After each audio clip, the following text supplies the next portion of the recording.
Leave a comment where you are listening in the world. Please subscribe if you enjoy our content. Enjoy. Oh man, so here is some context. Back in 2003, I was a freshman in college living in Dallas, Texas.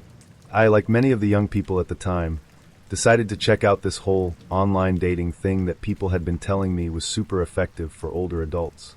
So, I plug in some personal data, answer some questions, post a picture, and we're off to see the wizard. A few weeks into this little experience, I received a message from literally the most attractive woman I had seen within my pool of matches. We're talking a whole 10-mile radius. I honestly thought the profile was fake and some overweight guy named Greg was just catfishing me. But I figured, let's see how far this goes. Jokingly, I tell this woman that I can't wait to meet up with her, and if we hit it off, take her back to my place. And again, let me preface, I was being overtly forward because there was no way this woman was real. As expected, she responds by telling me how forward that is and how she couldn't believe I would say something like that to her. But for some unknown reason, I didn't let up. In fact, I actually purposely told her that I was being forward because I thought that she'd respond to that based on something she said in her profile. Nothing. No response from her for like 4 to 5 days. So I figured I could close the book on Greg and move on to other fish in the sea. Friday hits and my inbox has 3 messages, all from this woman. And much to my surprise, she's included her phone number and requested I call her later that night. For further incentive, she has also included 2 scantily clad images for good measure. I mean, how could I not? I had already convinced myself I was being catfished. So I do what any 18-year-old boy on a dating site and a spare Friday night would do. I called her. We talked for literally hours. I explained that I was pretty sure her real name was Greg and that she lives in her parents' sunroom. She explains that she and her brother live together in a studio apartment and assured me that her name wasn't Greg. Of course, she then sends me several more scantily clad images to my email to assure me further. So there we are, talking, blabbering on, and she had me laughing so much and so loud my sides actually hurt. We were legitimately hitting it off.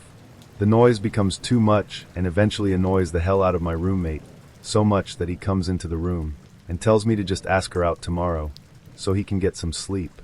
I apologize and tell her what's going on, and she agrees to see me the next night. We meet up at a local restaurant close to the downtown area.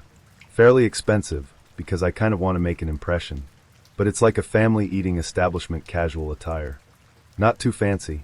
I get there 15 minutes early, only to find out that she's already there. When I enter the restaurant, she's in a black dress. Not like a casual black dress, like a fairly revealing maxi cut. Everyone is already staring at her. Servers and restaurant goers alike. I'm wearing jeans and a button-up shirt. The hostess/waitress shows us to a table, and this girl decides that she needs to go to the bathroom before she sits down. So she wanders off. I ask the waitress how long that my date had been, and she tells me that she's been standing around for almost an hour. My date comes back to the table, and before even sitting down orders 2 of the most expensive items on the menu and assures the waitress that she ordered for both of us. She says, "I'm just being forward. I thought you'd appreciate that." The waitress looks at me. I just laughed and agreed. We sit there, in silence, until I ask her why she had been there for more than an hour. She dodged the question and deflected to talk about the pictures that she had sent me instead. At this point I'm a little confused, but I engage. One question after another, and she's asking me about my roommate and our living situation. I explain we are both working towards our degrees, and then naturally, I ask her about her living situation.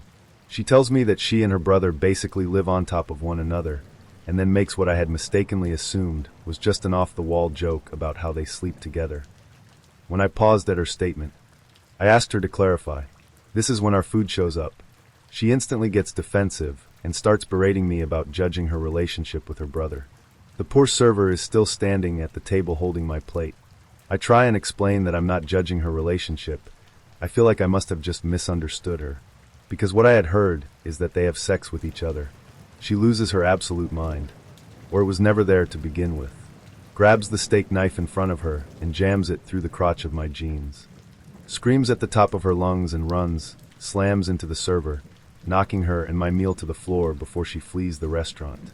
The server and I stare at each other, neither of us able to comprehend what just happened, but also, I had a knife stuck in the seat of the chair with a nice new hole in my jeans.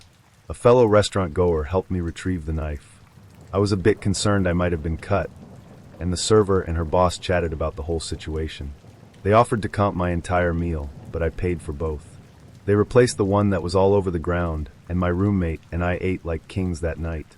Never heard from her again, but kept meeting online women for 11 years after. I was part of a group with the woman and several other people. I won't name what we did, but let's just say it was in the space of performing comedy. I didn't know her or several of the other people ahead of time, but as I got to know her, she turned out to be really funny and excellent performer at what we did. She was a real pro. I personally am drawn to competence and talent, so we started hanging out. This was right around the time between Christmas and New Year's, and we would plan some events for the whole group, knowing that we were the only 2 members in town, so it wasn't so obvious to either of us or anybody else what was happening. We went to a movie totally platonically. We went to a nice Asian fusion restaurant platonically, and I invited her over to my house to watch a movie platonically, but with the intention of checking things out. This was like 3 days before New Year's. I will say that things went well, and then it's the only time in my life I've actually done the cliched thing of going on a date, bringing that date home, and then having sex with that date. The afternoon of New Year's Eve, she texted me the innocent question, "What are you doing for New Year's?" Which I took as an essentially platonic question, just asking me what I'm doing. I had been invited weeks earlier to go to the New Year's Eve/housewarming party that my friend, female, was having at her new house. So I told her that's what my plans were. That became the first in a really long line of horrible text messages that realized I'd done the wrong thing with my penis, and I was being punished for it. Her position was that since she and I had had sex, my New Year's plans should be with her. Well, I was able to talk her off the ledge, but I didn't change my plans, and she managed to get herself disinvited before I was going to invite her to the same event. But I don't negotiate with terrorists, yada yada, so I didn't invite her. Things calmed down after that, after she realized I wasn't cheating on her, even though we were not in any kind of declared relationship. We were meeting at my house every week, and after we were done, everybody would take their stuff, put on their coats, and leave. And this one person would do all of that, walk out of the house, pretend to be leaving. Then when everybody was gone, she would come back inside, and we would do the funny bunny. That was pretty much our entire involvement. We didn't actually do anything socially together outside of my house, I think.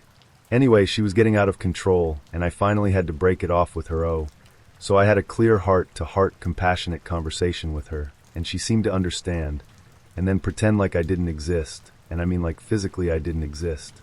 She stopped speaking to me. She wouldn't even look at me at the times we had to have some interaction. And then, the texts.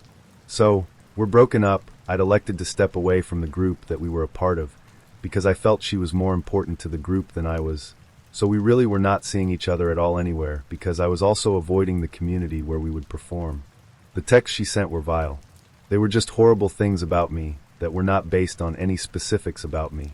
Like, we didn't really spend that much time together, and really didn't know that much about each other, but she did that thing where she would just describe some other person she must have known, and then say I am built like that person.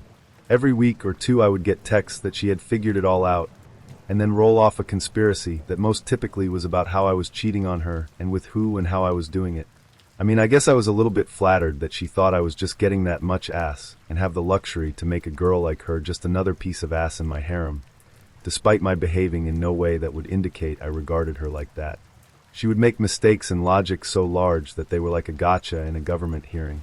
Like, she accused me of dating her only to make a prior girl I had dated jealous. Even though that other girl broke it off with me, and was also completely unaware of the relationship I had going on because girl I was really seeing and I were actively keeping it a secret from everybody but ourselves. I continued to get texts for months, and I would respond to them, always trying to make things better, or explain something so she didn't feel so hurt, things like that. This Buddhist guy I was talking to in a little bar and explained the situation to, because I was being bombarded by texts as we were sitting there, pointed out to me that on some level I actually liked it, and I know he was right. I have enough training in related areas to know what he means. Basically, I was getting something out of it, or seeking to get something out of it, which was to first off be important to someone, secondly to try and preserve my good guy image, so that nobody ever in the world says something bad about me face with rolling eyes, and helps me keep my attention off of my own sense of loss and bereavement, not just about this relationship, but about all the relationships. As kindly and compassionately as I tried to treat her, I just knew I was not cut out to be one of those people that's abused by their partner verbally and or emotionally. And I wasn't really interested in that, so the Buddhist's advice was to simply stop responding to the texts. He rightly pointed out that I was just giving her what she wanted, so why should she stop? In this case, he was right. From that moment forward, I didn't respond to another text from her, and she stopped texting me about 3 days later or so. Her texts didn't change character at the end. She didn't acknowledge that I wasn't responding to her, and didn't seem to change tactics in response to this fact, but they just stopped. I never got another text from her ever. She's actually a really nice person, and very funny and talented, but also somewhat troubled by stuff from her past, to a slightly larger degree than most of us. So I do wish her well, and I've never wished her ill. It was absolutely my most mature handling of a breakup in my life, but also the worst breakup I had. Around 10 years ago, now I met a girl on Plenty of Fish, having just recently gotten out of the most horrific and toxic relationship of my life. We had chatted for a week or two before deciding to meet up. Initially, she seemed really nice, down to earth, interesting, and pretty damn hot. The first meeting was good, though she wanted me to meet her parents, which was a little odd, but I figure that's just how their relationship is, and that they all felt safer if they met me fair enough. We go to the marina and have a coffee and a walk around, and then chill on the beach for a bit. It was really nice, and I felt really comfortable. Second meeting, we decided to go for a walk. I didn't really know the area very well, coastal town in Sussex, UK. So I let her choose the location, and she said she knew just the place. So we're walking along, and this field rapidly turns into a bog, so I turn to her and say maybe we should go another way, and she pushes me backwards and jumps on top of me, resulting in my head essentially going under the boggy water for what felt like an eternity. All the while I can hear her laughing. I manage to pull my head forward so I can breathe and ask her WTF she thinks she's playing at. She said she was messing around and thought I was just messing around too. So me being the fool I am, I just figure it's a misunderstanding and we go back to hers so I can get cleaned up. Once I'm tidied up, I go to leave, only to find all 4 of my damn tires have no air in them. I don't have an air pump, and the time of evening means there are no shops open nearby where I can get one. So I basically have no option but to stay the night. I stay on the sofa as I don't think it's appropriate to shack up in bed with her when it's the second time of meeting her. That's fine. Apparently she understands, and that's cool. I wake up at like 3 a.m. and see she's asleep on the floor next to the sofa. WTF. I make my way to the shops first thing in the morning, get an air pump, and pump up my car's tires so I can go. I lived around 20 to 30 minutes away, and by the time I get back I have a missed call and a few texts, cute ones, so I figure that was sweet and don't think any more of it. She wants a third date, so I ask her where she would like to go, and she suggests a local venue, as her mate's band is playing there. So the day comes and I do the chivalrous thing of driving over to pick her up and take us both to this gig. We get there and there's nothing go on, there is nobody around, and the building isn't even open, so I'm pretty confused. She says she must have got the date wrong. Okay, maybe she did. She wants to come back to my place for a bit to see where I live, so yet again, naively, I go along with it. Things get a bit more passionate, and we have a good smooch, and I'm absolutely smitten, like the mug that I am. All of a sudden, out of nowhere, she says she needs to go and just gets up, leaves my flat, and goes to a car parked at the other side of the road, gets in, and it drives away. I'm pretty confused. She's a good half hour from her house, and she's literally just got up and left my place and got in a car that was just sat there. Were we followed? I don't hear anything for a couple of weeks until one night shortly after I've gone to bed, maybe 3 a.m. I worked afternoon shifts into late evening. I hear a banging on my window and my phone is ringing. It's her, with her worldly possessions, ready to move in, screaming and shouting to let her in because somehow she's pregnant. It must have been the Immaculate Conception, as we only ever kissed FFS. She's telling me she's transferred from her job in her hometown to the same shop in my town, and that if I don't let her in she will kill herself and my apparently unborn child. Again, we only ever kissed. I refuse to let her in, and a neighbor threatens her, and she eventually leaves. She proceeds to leave me weird voicemails for a good few weeks, almost every day, making threats she was going to kill herself, and then making gargling sounds and screaming. I also noticed that she has somehow appeared on a lot of my friends' Facebook friend lists, so I then have to tell a lot of them what is going on. Eventually the calls go away, and I start to move on with my life. I move another 30-odd miles in a completely different direction after meeting my now wife, and I end up getting another job. First day on the new job, and I have to make a delivery to a shop, and I see her in the distance, and just freeze. I then run back to the warehouse of the shop, and figure she hasn't seen me, no problem, job done. Next time I deliver there, guess who is on the back door receiving goods? Also wearing one of my hoodies which I just thought I had lost somewhere. Yup, her. I explain to my bosses about the situation, and tell them I'm not prepared to make deliveries to that shop anymore as I don't feel safe. To which they initially laughed in my face until they saw I was genuinely upset about the situation. So that's fine and I don't have to do that anymore, great. But no, I end up delivering to several other shops in the area, and somehow she is at all of them at some point whilst I am there. This went on for a few months, and I ended up doing more work towards London, so rarely had to go that way after a while, but it always played on my mind every time I was given that route. Thankfully I have left that job now, and never have a reason to go that way again, but I swear I still look over my shoulder from time to time, and I often wonder what would have ended up happening if I had let her in that night, or indeed if I had just put up with it for a little longer. A few years back, my first GF broke up with me and cheated on me, so I was down, and after a few months I tried dating apps. I am 27, and back then I was 20, so Tinder etc. was not that huge of a thing back then, and here in Europe. Well, I met someone after a few tries, and we dated and got together after a few dates. It all went really well in the beginning, because we spent time together, and we had spare time. Also, we both wanted the best for each other. After approximately 2 months it all went downhill. Really fast.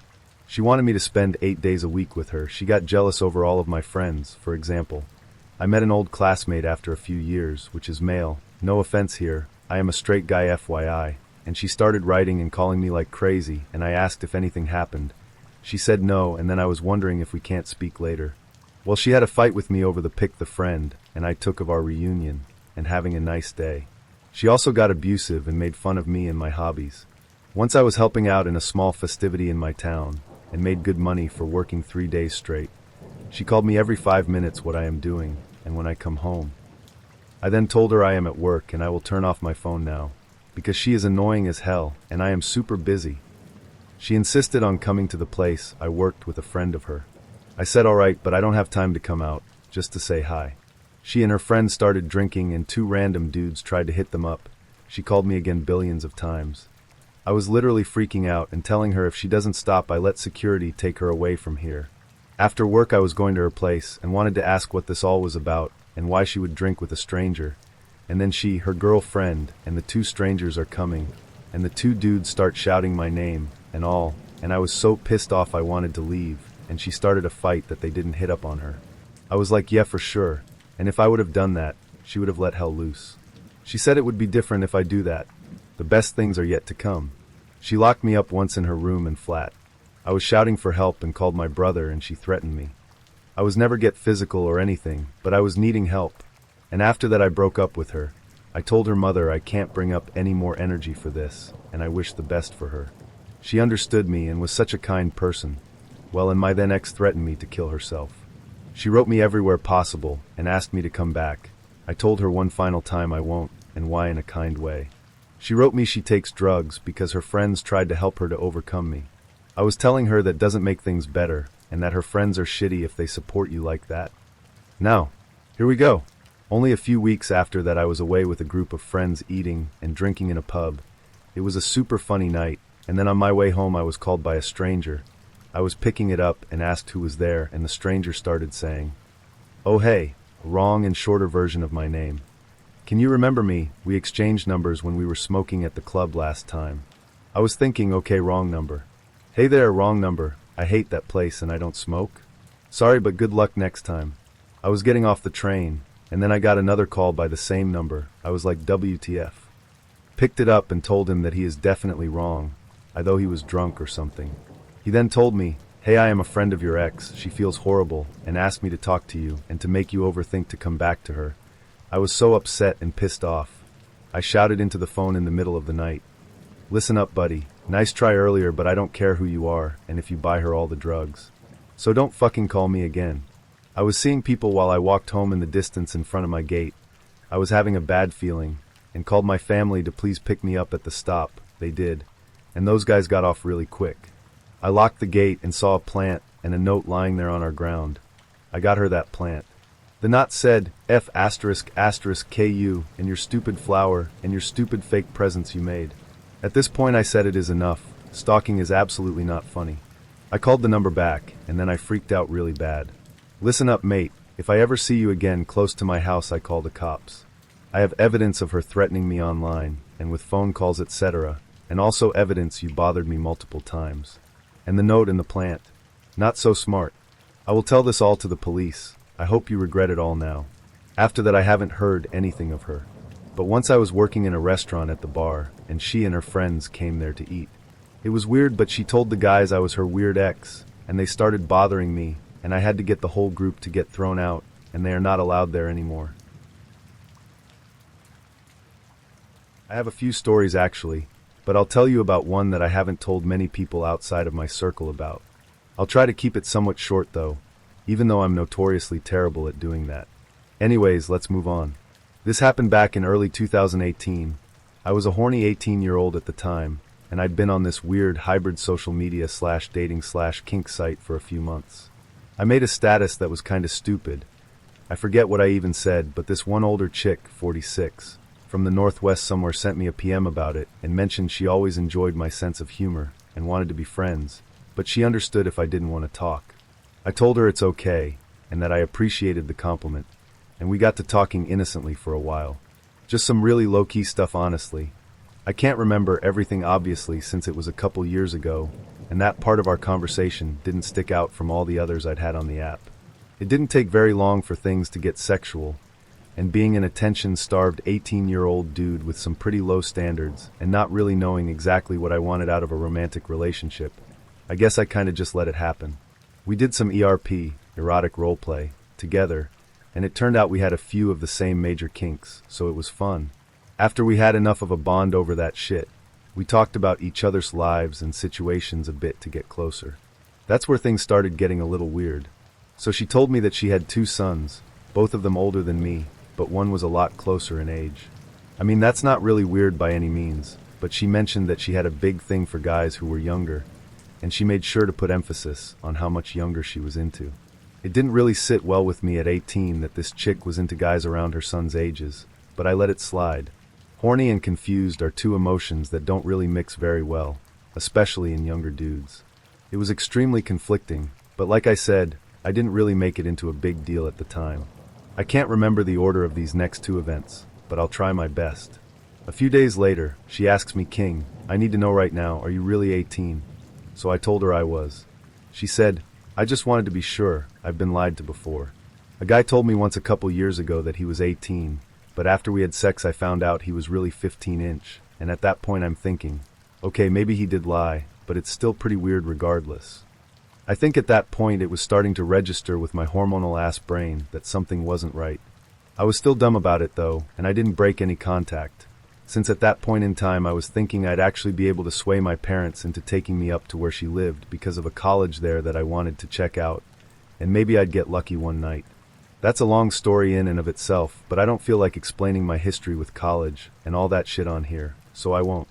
She messaged me later and said something along the lines of, my entire week has been unproductive.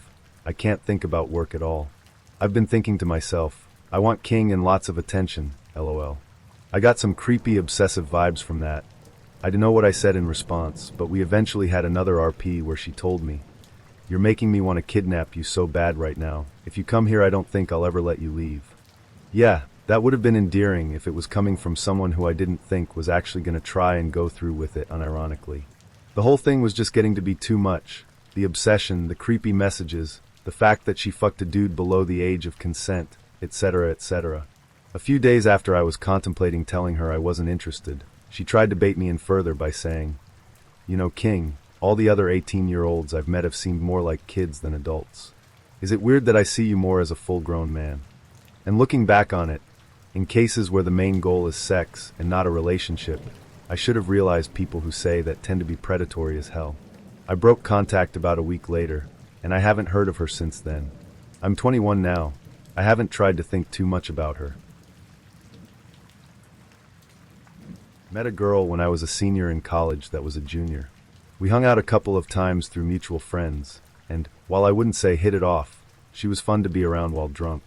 That led to us making out one time while drunk, and it wasn't pleasant. Honestly, I can't recall what was wrong, but I remember it being disgusting for some reason. I do remember she really wanted to hook up, and I didn't. It had come up in conversation previously that she was a virgin, and on top of the makeouts being gross, I just didn't want that sort of responsibility, so I started distancing myself. I told her I wasn't interested. The day of our next mutual friends get-together came around, and she called. I wasn't screening her calls or anything, so I answered, and she was being highly pushy about whether or not I'd be at the party that night. So I decided I'd be better off having a chill night in playing whatever the new Medal of Honor was with a buddy. So I said I wouldn't be there. She did not like that answer, and got downright aggressive with why I wouldn't be there. So I informed her that I wasn't feeling very good, and that I think I was coming down with the flu. I try not to lie in social situations like this, but I didn't really want to hurt her feelings with a "hey, you're being oddly pushy about this, and I'd rather just be somewhere you aren't." I eventually placate her enough that I'm able to hang up without hanging up on her and go about my day, casually playing video games. Later that night, however, my friend and I decided to walk to the local corner store for some snacks, and as we left the front door, there was a whole Tupperware full of soup on my doorstep. Okay, that's sweet, you might say, but I never told this girl where I lived. And further, she clearly knew that it was a bit creepy that she was dropping soup off at my place when I hadn't told her that. But why is it better that she dropped it off and didn't knock? That was a bit over the line for me, so I had to call her and thank her for the soup, but also tell her I really wasn't interested in pursuing anything romantic at the time. How dare I infer that from her friendly gesture, etc., etc. So I ghosted her. She called every day for a week or two, and while I never noticed her show up at my house, but I'm sure she did at some point. About 2 months later, she called me at 1 a.m. Enough time had passed that I picked up, knowing full well she was drunk dialing me. She was in tears, and her friends had left her at a bar. That whole group was drama, so this wasn't surprising. I had been having a pretty low-key poker night, so I agreed to go pick her up and take her home. Only when I picked her up, she wasn't satisfied for me to be taking her home, so she started crying at me that I didn't love her or some shit. Keep in mind, I was trying to take her home, and she started accusing me of trying to take advantage of her, and that I needed to stop the car right away or she was going to call the cops. I tried to get her out of rougher side of town, but she was in hysterics. So eventually I relented and dropped her off in a bank parking lot. My thought process being that the security cameras could at least keep watch over her while she called a cab, and in the future I could point to the security footage as evidence that she wasn't forced from the car. Against my better judgment, I called her later that night to make sure she made it home all right. She did. That was the last I ever heard from her. A similar story I would like to share. A coworker was 4 years older than me and showing interest in me romantically. I worked in a fast food restaurant and was sent to work at a different store 45 minutes away a few times a week. The girl used to work at my store but was fired some time before I started, then got a job as a team leader in this one, but still lived in my town. So arrangement was I'd get up at 6 a.m., she'd come pick me up, and we'd both go to this other town and work until at least midnight, and often until after 1 a.m. Everyone who knew her warned me not to let her get her claws on me. Weird. Strange wording. Apparently, she was definitely going to try to get me to sleep with her. One of my best friends worked there too, and was her ex. But I hadn't spoken to him much since he was working 80 hours a week, and I was at university before I took a year out. So I was loyal to my friend, and wasn't going to do anything to hurt him. I dismissed it. No, she wouldn't try anything. Anyway, the first shift I didn't drive up with her. She showed up for the evening shift and drove me home. Her first words to me were, "I'm not as bad as everyone says I am," and I instantly panicked. After a few weeks, she was like my closest friend, the person I spend the vast majority of my time with, and I really liked her. As a friend. Turns out she was interested in me, but I didn't reciprocate. Then one day she suggested I go out with this other girl working there, who was 16, and we'd be so cute together. I asked her how old she thought I was, because I was nearly 21. She was a little embarrassed. I got a million stories about this girl, but after a few months I stopped going up. Everyone in both stores, except for me, hated this girl. But I understood her. I heard her side of everything. Hell, I knew this girl better than I knew anyone. We've spent so much time together, just talking. She knew me as well, but because she was the ex of a close friend, and they hated each other. So nothing happened, but there were a few close calls. Anyway, I left that job, AMD. A few months later, she raped a 17-year-old and fled the country. He got 35 grand from the restaurant. I was at a party in college with a big group of our friends. We see this girl there that we knew from our dorm building the year before. My roommate had had a huge crush on this girl the year before, but she told him she wasn't interested in dating. Otherwise, she had always been a nice person and fun to hang out with. Anyway, this girl sees me and says it's good to see me, asks how I've been, etc. We talk for a bit, then she asks if I want to step outside while she has a smoke. I said sure. It was hot inside and I wanted to step outside. We talk for a bit, go back inside. She asks me to play beer pong with her. We win 3 games in a row and is always super excited when we make a cup. I kind of wanted to leave, but we kept winning games. Finally we lose, and before I can say anything she grabs my arm and pulls me outside so she can smoke again. At this point I really want to leave. She was nice, but she had been a bit too touchy-feely, and I wasn't interested. I also wasn't feeling that well. I had an upset stomach. Additionally, I didn't want my roommate, who was at the party, to think I was interested in this girl, because he used to have a big crush on her. We go back inside after she smokes, and I said, "Hey, I'm not feeling well. I think I'm going to head out." She acted like she was heartbroken. She says, "Here, put my number in your phone, and call me so that I have your number." She put me on the spot, so begrudgingly I did it. I quickly grabbed my coat, told my roommate about the situation, and that I was trying to avoid this girl, and we both left. I got back to the apartment and signed onto Facebook to talk with friends. This was before Facebook had chat for mobile, and people were chatting on the Facebook Messenger on your browser. Shortly after, Creepy Girl messages me on Facebook. She must have left the party immediately after I did, because she was now sending me Facebook messages, again, before Facebook Messenger mobile. I don't answer and close out Facebook. Then she texts my cell phone, then calls me. I continue not answering. Over the next 20 minutes I got 7 calls/texts from her that I was not responding to. Finally, the texts and calls stopped. I leave my room to go get a snack, and my roommate, we lived together but slept in separate rooms, says, "Hey man, I'm sorry, but I told Creepy Girl like a year ago I'd teach her how to play guitar. She's taking me up on that offer now, and she's coming over." I felt bad saying no. I figure if you just hang out in your room it should be fine. I told him about all the texts and calls I had just received, and he was like, "Oh no, that's not good."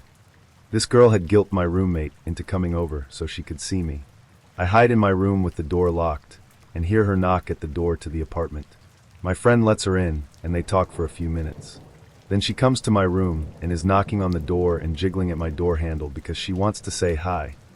My roommate said, "Hey, he's not feeling well. I think he's sleeping. Let's go hang out in the other room." They hang out in the other room. It's quiet for a while. Then I hear her go use the bathroom that is next to my room. And when she's done, she tries knocking on my door again and jiggling the door handle. After 5 minutes or so, she gives up and goes to hang out with my roommate again. Quiet again. At this point, it's 1 or 2 a.m. My roommate texts me an hour or two later saying that Creepy Girl asked if she could sleep on our couch because it's late and cold outside. Temperature was in the single digits, and she had a long walk back to her place. He felt bad, so he told her she could stay. He gave her a pillow and a blanket to use on the couch and put her to bed. Just 2 minutes later, she's knocking on my door and jiggling the handle saying, "Please let me in. Please." I ignore her and try to be as quiet as possible in my room. Then she's calling and texting me to let her into the room because she's cold. The heat was on, it wasn't cold. Eventually it stops and I fall asleep. When I woke up in the morning, she was gone. I thought all was fine. After I talked to my roommate, it turns out that she eventually gave up on me and then made her way into my roommate's room and hooked up with him.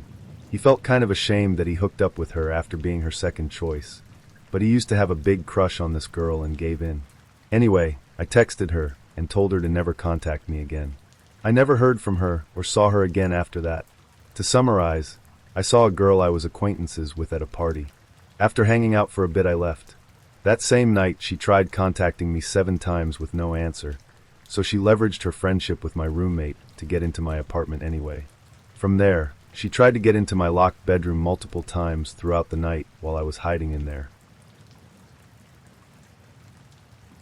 So years back I decided to head up to my old town to surprise some friends and hang out. It was a Saturday and I had no plans, so I figured why not go surprise some buddies and chill for the weekend. I drove up to my friend's house to find they were all out dirt biking for a few hours, and I was going to have to wait till they got home. So I'm sitting on their porch smoking a cig while I decide how to best waste some time. I popped out my phone and started mindlessly swiping on Tinder. Suddenly, I match with this girl and her first message says, "Hey, I don't normally do this, but you're really cute. Let's hang out." Now, I'm the kind of guy who prefers to get to know someone before I immediately go out on a date with them. But I was bored and had a few hours to kill, plus what's the worst that could happen? Oh, how wrong I was. So this girl invites me out. I ask where she wants to meet, and she says she's currently drinking at a bar downtown. I think that's a little odd. It's 1 p.m. on a Saturday, and you're already out drinking? But then again, it is a college town, and it's probably not a big deal. Red flag number 1. So I hop in my truck and head downtown. I arrive and head in to meet her. A little nervous because I hardly know this person, but I'm optimistic. She spots me from across the room and comes over with 2 drinks in hand.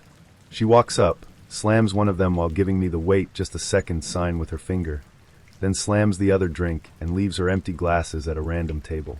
She then pulls me in and gives me a big hug and an even bigger kiss right on the lips like we knew each other or something. Red flag number 2. This girl is already pretty tipsy, and I haven't even had my first drink, and it's maybe 1 or 2 in the afternoon. Also who immediately kisses someone they've never met. Again, I'm being optimistic, so I think maybe she's just having a good time and maybe I shouldn't overthink things. I tell myself to lighten up and just have fun. I don't normally party like this. Maybe I'll learn a lesson on how to let loose. So we chat for maybe 15 minutes. She explains she and her siblings have been at the casino all day, and they're out celebrating because they won like $30,000. Then she says, "Oh, speaking of my siblings," and walks me over to the bar to meet them. So we just met and now I'm being introduced to her family. It was weird. We walk over and her 4 sisters and their 4 significant others are all hanging out at the bar. They all half-heartedly say, "Hello," but I can tell they really don't care who I am. She then says she'll be right back, orders 2 drinks, slams one, and runs off to go dance to the next song, leaving me with her siblings. So I'm trying to make awkward small talk with these people, and starting to think maybe I should just go because I don't exactly want to hang out with this girl's family, and some red flags are starting to pile on. Then, one of the siblings walks over and asks the bartender for 2 shots. Oh cool, I think. This dude can see I'm feeling a little weird, and he's gonna give me a shot and try and make me feel a less awkward. Nope. The bartender passes him 2 shots. The sibling looks at me and says, "Yo, you with Tiffany?" "Yeah," I reply. He slams both drinks, slaps me on the back and says, "Good luck, buddy," and disappears off into the crowd. Red flag number 3. Well, fuck, I think. Maybe I need to reconsider what I'm doing here. As I'm trying to decide if I should go, some commotion breaks out on the dance floor. Apparently, Tiffany was dancing away, and some girl knocked her drink out of her hand on accident. Tiffany went into a drunken pushing/yelling match with this poor girl, and caused enough of a scene that the music literally stopped. There's lots of shouting and yelling, and my Tinder date is doing all of it. She's making a huge deal and throwing fists with this girl and her friends over a spilt drink. Red goddamn flag number 4. All these drunk girls are now in a 5-person fist fight, defending their friend, while Tiffany is going drunk Hulk on all of them. At this point, I recognize it's my time to leave. So I did. I went straight out to the curb, lit up a smoke, and stood there trying to figure out how to spend the rest of the afternoon. As I'm doing this, they threw Tiffany out of the bar. I've never seen someone be physically thrown from a bar, but damn, that girl could really fly. 2 big bouncers straight up tossed her to the curb, while she's screaming and spitting at them and crying. At this point, it's like watching a car accident. I just couldn't look away. Her siblings come out seconds later and start yelling at her. "You always do this. We were just trying to have a good time, and you always get fucked up and ruin it. You have a drinking problem, and a slew of other things." Then, they say, "You're on your own tonight. Find your own ride home," and her siblings bail. Now at this point, Tiffany, whom I've talked to for pretty much 15 whole minutes, is a crying mess on the curb. I feel so bad for this girl. Obviously, she made some crappy choices that led her to this moment. But she's also a person who's having a really rough afternoon, and is now very alone and possibly too drunk to make better choices that will lead to her getting home safe. So, I decided to go talk to her and calm her down. She's still crying and having a rough time of it all. I offer to walk around downtown with her for a bit, so she can sober up and maybe we'll find her a cab or something. As we're walking, I can tell she's getting progressively more drunk. But she's obviously not drinking anything, so I'm guessing she probably slammed a few more drinks than I thought. Then she's puking all over the curb, and she's barely able to stand. After everything, she's still a person, and I decide there's no way I can put her in a cab when she can barely stand. Not to mention she's puking so much, the cab isn't going to let her go alone. I decide that I'll take her home, where her roommates or siblings or whoever can deal with her. Lucky for me, this town is small, and it only takes 15 minutes to get from one side to the other, so I'm sure it'll all be over soon. Nope. We get to my truck, and I help her in. I ask her where she lives, and she says something about the north side of town, but she was slurring her speech so bad I didn't really catch it. No problem, I think. I've lived on the north side too, and it's a small area. We'll figure it out. It takes maybe 10 minutes to get to the north side, and the whole time she's puking on my floor and out my window. She is fucked up. I'm already pretty irritated because I just wanted a nice afternoon out, but it'll all be over soon, and I'll never see her again, I think. Then she falls asleep. I pull up to the first neighborhood on the north side and start asking her where she lives. She's still asleep. I try and shake her awake. Nothing. She is full-on ragdoll passed out.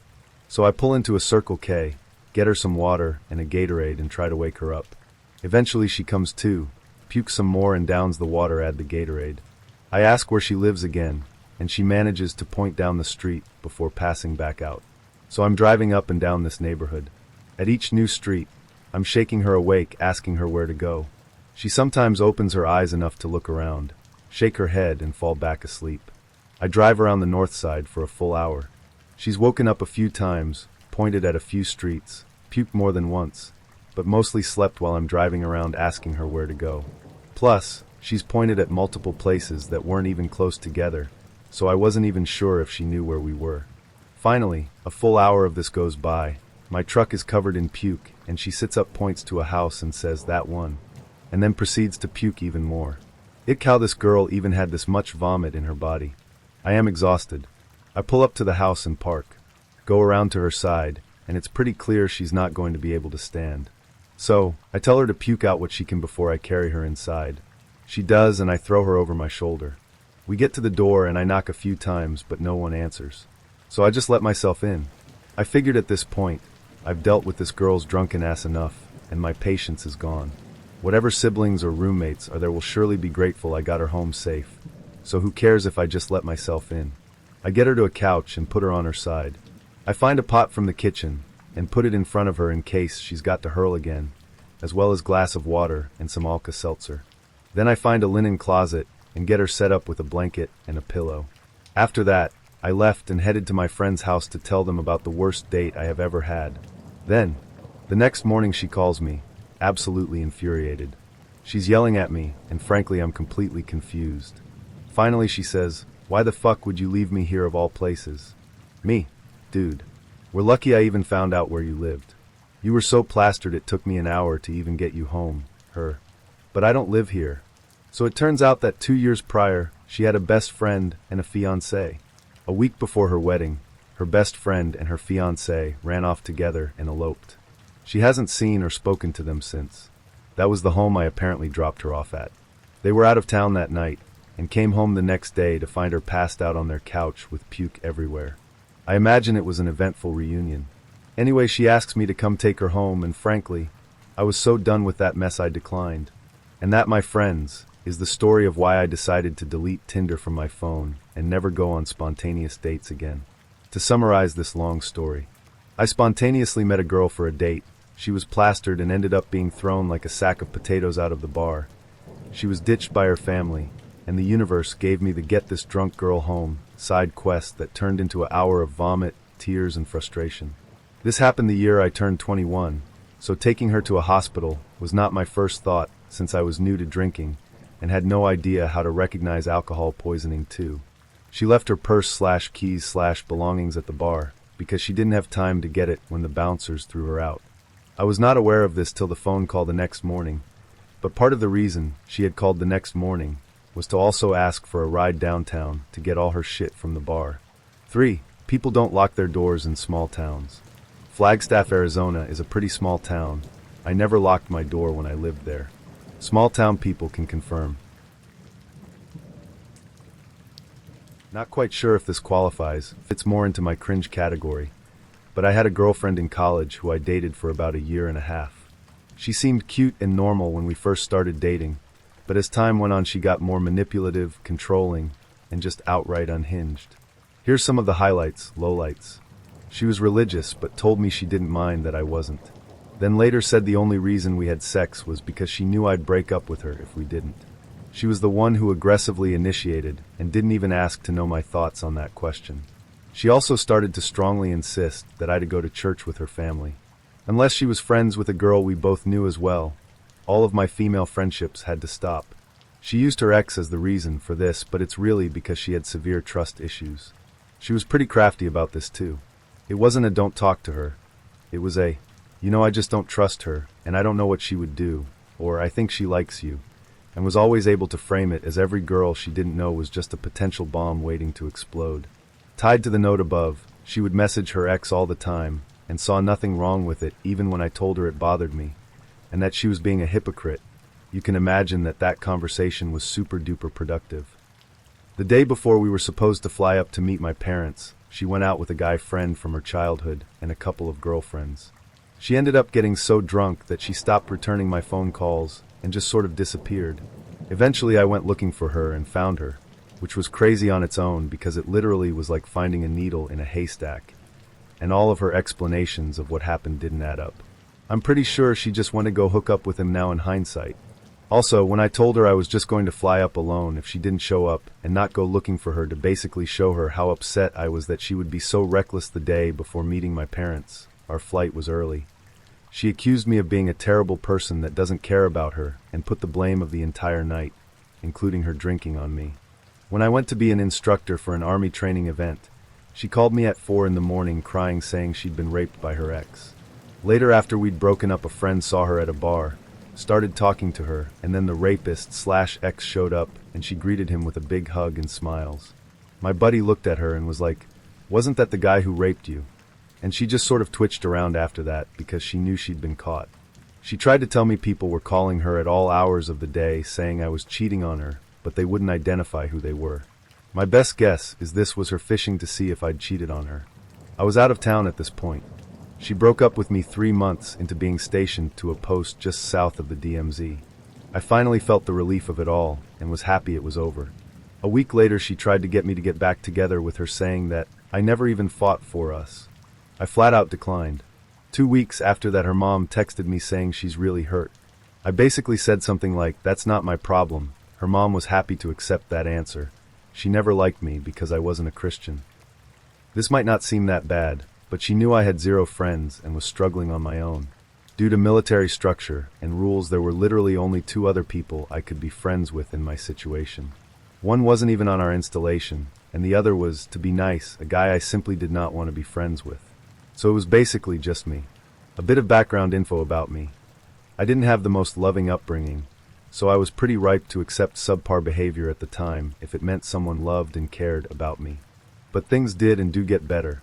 I'm happily married now to an amazing woman, so no worries there, friends, smiley face. Therapy is the best. I agreed to meet up with this girl and take her to lunch since she lived not far from where I worked. She seemed hesitant. Turns out she had a rather large cold sore on her lip. No problem, we've all had them. So she shows up and she's a little more thick than her pictures. Not bad though, still had a pretty face, so I was half excited. We sit down for lunch and start talking. She decides to drop a few bombs. First she said that her friend is the one that made her profile for her because she thought she needed to get out of the house. Still not a problem. But then she tells me it's been her friend I was talking to the entire time via messages. Then she tells me how she's getting divorced, but her roommate, who would be her husband, still lives with her because he won't leave. I'm ready to bail out at this point. I excuse myself to the restroom and go take a piss while pondering all this in my head. I get back and the bombs continue. She asks, "Who were you texting in the bathroom?" I was like, "What?" She said, "I know you want to text someone." I promptly explained that the bathroom is for just that, and if I needed to text anyone, I would have done so. At this point I'm ready to roll out, but our food hasn't even arrived, so I'm trying to stick it out, because I'm starving. She goes on to tell me how she failed a test in nursing school, so they kicked her out, which doesn't seem legit. Seems like there's something she's not telling me. Oh well, I'm not much interested at this point anyhow, but being a gentleman, I'm still being nice. She mentions several times how she's got an appointment with her female doctor in a couple days, but then we could go out again after that. My mind is giving me 28 kinds of shit now to ask her why she's going since she keeps bringing it up. I suppress it. For now. Our food comes, thank God. Praise be to Allah. I shovel it down my throat like I'm in a contest, trying not to choke. She continues talking, mentions her female doctor appointment again, talking while chewing and subsequently shooting a piece of asparagus onto my plate. So, I'm done eating. My awesome brain can't take it anymore, so I ask, why do you have to go to the doctor? She gets loud, said it's none of my business, and I shouldn't ask questions like that. Holy crap. Everyone is looking our direction. I get up, run over, and pay and all but jogged out of the place. I then get message after message saying how she had a good time, which slowly turned to anger when I wasn't responding. I can't make this shit up, people. I was in my 3rd year at college, and had just become the president of the anime club. Most of the members had graduated last year, so I was determined to recruit as many new members as possible. And my way of doing that was to befriend them and given them more of a reason to show up every week. But that backfired with one woman. I'll call her Paige. Paige was a freshman, and according to others, was in love with me from the moment she met me. Shortly after the semester started, it had gotten out that I'd broken up with my girlfriend over the summer. What hadn't gotten out was that the reason I broke up with her was because I finally came out as gay to myself. Only 3 people knew at that point, my 2 best friends and my ex. Now that the club knew I was single, there were apparently a few girls that had a thing for me, because Paige actually started a fistfight on campus when she overheard another club member say she was going to ask me out. The only reason I knew this was because one of my best friends was actually in the bathroom when it happened and was the one to call campus security. But that wasn't the end of it. Whenever the club members ate lunch or dinner at the student commons, Paige would make sure to sit as close as possible to me, and would laugh way too hard at everything I said and touch my arm/shoulder/body as many times as she could. She even went so far as to put her hand on my inner thigh once. She would have gone all the way to the groin if I hadn't stood up and walk away. She then chased after me and forced her arms around me and wouldn't let go until I accepted her apology. When I would hang out with other club members, she'd always find out and force herself to come along. Me and my best friends had a tradition of watching Disney movies every Saturday night to de-stress and would invite other friends to it. So of course Paige showed up. She also would make sure to comment throughout the whole movie about how she was like the princess/heroine and I was like the prince/hero. She'd also make sure to slowly scoot closer to me throughout the movie. When we watched Brave, I got up and changed seats 3 different times just to get away from her. She even showed up outside my best friend's dorm room when it was just me and 2 friends and basically forced her way into the room. My best friends had known about my run-ins with Paige ever since the hand on the thigh incident, so they ended up hanging out early just to get rid of her. Paige even started hanging out my dorm building, even though her dorm was on the other side of campus. I used to just keep my door propped open because the AC sucked, and then my other friends in the building could just drop in whenever. But ever since the first time she waltzed into my room, I stopped doing that and made my friends text me when they got outside. I also wore headphones whenever I was on my laptop or listening to music, because if Paige was outside and heard movement, she would hang on the door until I could text my floor's advisor to get rid of her. About halfway through the year, she asked me when I was going to ask her out, and I straight up said never, I'm gay. And her response was, oh, I can fix that. Enough was enough at that point. I had come out to a majority of my friends at this point, so I got them all together and told them about everything to do with Paige. They formed the Anti-Paige Defense Squad and made sure that whenever we were out in the club at lunch/dinner or just hanging out, I would always have the seats next to me filled with one of them. There was actually a time when we were at Dairy Queen and she literally popped into existence next to our table. One friend even started throwing herself into my lap whenever Paige showed up, just to try and deter her. Paige didn't give up until the end of the year. It was finals week, and I had an 8 a.m. final one day, so I forced myself to eat breakfast that day, even though I normally don't. I found only one friend for breakfast, and we grabbed a table far from the entrance and out of view. Regardless, Paige found us and announced her finals were already done and would be moving out of her dorm today. She forced me to promise her that I would be there to see her off. Obviously, I didn't and stayed with a friend off campus until the end of the day. I also blocked in my phone and ignored her FB friend request since I no longer had any obligation to her as club president over the summer. I moved off campus for my 4th year and found out that she had moved into the dorm I'd previously been living in, so I don't think she gave up right away. One of my nosy friends is still FB friends with Paige and keeps me updated. Paige had started dating another guy from the anime club a few months into her 2nd year and eventually married him in her 3rd year. He's actually 7 years older than her, and we know he used to beat his old girlfriend. She even posted to FB, right, she lost her virginity to him in detail. We even found out they have a kid on the way, so even though none of my friends nor I like Paige, we hope that she and that poor kid aren't going to be in any danger or taken advantage of. Bonus, Paige was going to be a teacher, but she was fired from her job as a lifeguard/swim instructor at the university pool because she couldn't handle children in a professional manner. Plus she got caught shoplifting from the student store once, and her reason being that since she was going to be a teacher, she needed to get those bad impulses out of her system now. Double bonus, that girl that Paige got into a fist fight with, she asked me out during my 4th year of college in front of the whole club. That's when I formally came out to the entire anime club, not just my friend's circle within the club. Last year I dated this one girl for a few weeks. She was a nice girl, but there were some obvious red flags that slowly cropped up over the weeks. Overall, it was because she had absolutely no life, no interests, no friends, and she had close to a tantrum when I tried introducing her to my friends. No hobbies besides reality television, still working at her high school fast food job despite being 32. She was upset when we broke up, but overall didn't make a huge deal over it. She wanted to stay in contact, but we lost touch almost immediately, as I did not want to drag anything out. 6 months later I was back to dating, and had made it official with a different girl. While out at a friend's house one night, I decided to take a selfie of us and throw it on Facebook. In the morning my girlfriend alerted me to a nasty comment left by the previous girl. It was middle school level stuff. She outright insulted my girlfriend, saying literally, "Ew, she has big teeth," adding that she thought she was going to have second chance with me. Keep in mind, we had absolutely zero communication in those 6 months. Never once did I give her the impression I was interested in seeing her again.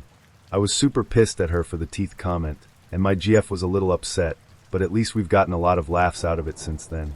Glad I dodged that bullet. I'm actually sparing you guys a ton of details. There were lots of tiny things she did while we were dating that made me realize how much of a loser she really was, but I don't have time to type up an entire essay on it. To follow up, I'll share some more details. To be perfectly honest, I actually left out all the details that made her creepy, and not just some asshole girl. Met this girl through online dating. She's cute and friendly. First 2 dates go smoothly. She's a lot less wild than me, but otherwise nothing awkward. She told me she wanted to get married at her great-uncle's church, by her great-uncle, pushing like 90 years old. I told her I'm agnostic on the first date, but for the right person, I figured I could warm to the idea. Hey, gotta be flexible in dating, right? 3rd date it gets weird. She asked me to go to church with her one Sunday.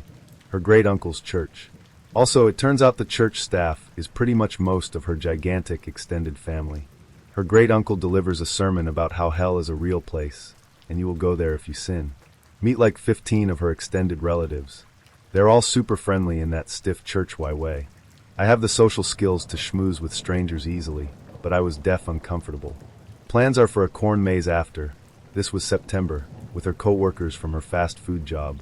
On the way she tells me she thinks we're ready for the L level. Yes, that's how it was phrased. This is when sirens start to flash red. Told her I wanted to wait and see. At the corn maze, her co-workers are all in their early 20s or younger. We are probably the 2 oldest people there minus their supervisor. I attempt to socialize. She does not. On the way home, asks if I plan to be at Thanksgiving with her. Remember, this is September still, and our 3rd date. I remind her that this is our 3rd date. She barely knows anything about me at all. She really didn't. And that I'd think about it as the day approached. Tell her the next day via text we need to pump the brakes. She understands, but then follows up saying she's looking forward to our journey together. Sirens flashing louder. I tell her how important my friends are to me. Like, I constantly see a large circle of people across multiple days of the week, pre-quarantine. I told her on our first date that the make or break was if she could be friends with them too. Start to notice she never mentions any of her own friends. Fifth date, introducing her to 4 of my friends. Not just nervous, but has a mini meltdown. Take her to my room so she can calm down. Starts to sing songs from The Sound of Music, her absolute favorite movie, to try to self-soothe, yes really. She gets freaked out by my friend's tattoos. The tattoo in question was a sleeve of Tetris blocks. Yes, we are very dorky people. Final date, she takes me to a huge benefit event for one of her cousins who died. Meet like 30 more extended family. Literally get introduced to all of them, and then we make no attempts to socialize with anyone. I can't handle that type of boredom. I point to a table of people around our age with a bunch of beer cans at their table. Looks like they're having a great time. I believe she called them the popular kids, and doesn't want to go over. She is 32 years old. Asks me if I want to make it official, and reminds me that she doesn't break up with her boyfriends. Later on asks what a reasonable timeline is for when couples should move in. Breakup call happened the next day. I know looking back at all of that, most people would have left before all that. Truth be told, she was my first real attempt at finding a long-term partner after having dated very few people over the years. I wasn't really sure what to expect, so I was trying to be as flexible as possible. Also, I don't think she really knew what she was doing was weird and pushy. I got the impression she was from a very traditional family and had her own set of ideas of what dating was meant to lead to, and was just pursuing that end. I think in her mind, things like a career, passion, or friends just wasn't as important as starting a family. I also suspect she stopped growing personally around high school, because she never had to push herself while waiting for Mr. Right. When she wasn't doing her weird shit, she was a decent person to be around, before she insulted my girlfriend, that is. And she was pretty good in bed, surprisingly. After college, my mom tried to get me to go to Christian meet and greets all the time, so I could meet a nice Christian girl. She went hard on this Thursday night barbecue social that her friend Sandy's kid went to regularly. They have barbecue and lots of attractive girls, she said. It sounds like church. It's not church, she said. It's just a get-together. I decided to go out of boredom. It was totally church. But she wasn't lying, they did have good barbecue, and surprisingly a lot of good-looking women in their early 20s. I met one girl named Charlene who was 22, very good-looking, long brown hair, great smile, also funny and engaging. A little too super into Jesus for me, but I thought that wouldn't be a problem. I was wrong. Very wrong. I said, listen, I am never coming back to this thing, can I get your number, and just you and I can hang out? She gave me her number, and we agreed to go out that next Friday. I picked her up on the day, and we went out and had a good time. When I brought her back home, I leaned in for the kiss. She kissed pretty passionately at first, but then suddenly pulled back. I said, is everything okay? She said that was the first time she had ever kissed someone. I said, what did you just say? She said that was her first kiss. I was flabbergasted. 22 and very pretty and seemingly normal. How had she never kissed anyone? I said, why? The next thing she said was one of the creepiest things I've ever had anyone say to me. She said, and I quote, I was saving myself for you. I didn't know what to say. I just sat there for a minute. It sounded so desperately creepy. And this was our first date. But what could I do? I just said, well that's good. And then we sat there in silence, and I said, I really need to go. It was so awkward and creepy and weird and cringy, all those things at once. She got up and slammed the car door and ran to the house. I blocked her number and ghosted her and tried to forget the whole thing ever happened. Fast forward to 5 years later. I was married and my wife and sister-in-law and I were going to see the old youth pastor from their hometown because he and his wife just had a baby. It's a dark hospital parking lot and we get inside to the elevator and someone runs in and says hold the door and she gets on the elevator. Never fucking turns around. Just stands there the wrong way looking at me while the elevator door closes. She says ask_me_for_a_story. I said yes. She says, it's Charlene, I say. OHO. Oh no. She still doesn't turn around as the elevator is going up. My sister-in-law goes, do you two know each other? Charlene goes, yeah. We dated. I wanted to crawl inside my own skin. My wife holds out her hand and says hi, I'm his wife. The worst elevator ride of my life. We get up to the maternity ward and the door opens and she finally turns around. Guess where she is going? Same fucking room as us. She knew the pastor's wife. Terrible night. Awkward as fuck. She was still as weird as she was on our first date, except even more into Jesus. So to sum up, I took a super religious girl's mouth-tongue virginity on our first date, and then she said she was saving herself for me. Ghosted her and ended up having to sit in the same hospital room as her for 2 hours one night 5 years later. It isn't so much a creepy girl story as it is a weird girl and her creepy mother. I'm from Sydney, Australia. Her name was Shelley, and I dated her for 8 weeks back from January to mid-March 2013. Her mother Jane took an instant dislike to me, and from what I can figure out, the mom and daughter were working together trying to frame me for sexual assault, theft, burglary, trespassing, and a bunch of other things. Her mom told me a bunch of really weird things about Shelley. Shelley is a trust fund kid and is extremely stupid with her money. It's really easy to manipulate her and get her to sign over the rights to her money. One drink and she passes out. She tells me her and Shelley's daily routine down to the minute. She keeps $500 cash in the Bible, and that she has a bunch of diamond earrings she inherited worth thousands of dollars hidden in a drawer in the spare room. She also tells me there's a spare key hidden in the garden gnome in the front yard, and a bunch of weird things like that. I assume their plan was to give me an idea to break into their house and steal things. One of the first dates, Shelley drank really heavily and passed out. I took her to hospital and said I live 5 minutes away, so instead of worrying her mom, can you just ring me and I'll pick her up? The mom found out and accused me of trying to change her next of kin details in the first step to try and get her inheritance money. Another time, Shelley suspiciously left her expensive cashmere wool jacket bag in her purse, which had a fair bit of money in it too, $800 if I remember correctly, at my house while she went to stay at her cousin's house 90 minutes away. Of course her mom found out. Jane rang me demanding her daughter's things back. I said I'll give them back to Shelley when she gets back. She then said no, I need to give them to her tonight, and that I need to drop them off at her house. If I don't, she'll be around to my house with the police and have me charged with theft. I hung up the phone and messaged her saying that she is more than welcome to come around and pick her daughter's things up, but otherwise to leave me the fuck alone. She messaged I need to drop them off at her house, or she'll get the police involved. I messaged back, pick them up at my house, or wait until Shelley's back, take it or leave it. Her daughter rang me 10 minutes later, saying I better not damage her stuff, or mom says you'll have hell to pay. You break it, you bought it. I told Shelley the same as what I told her mom. Her mom is more than welcome to come around to pick them up. But I'm not dropping them off.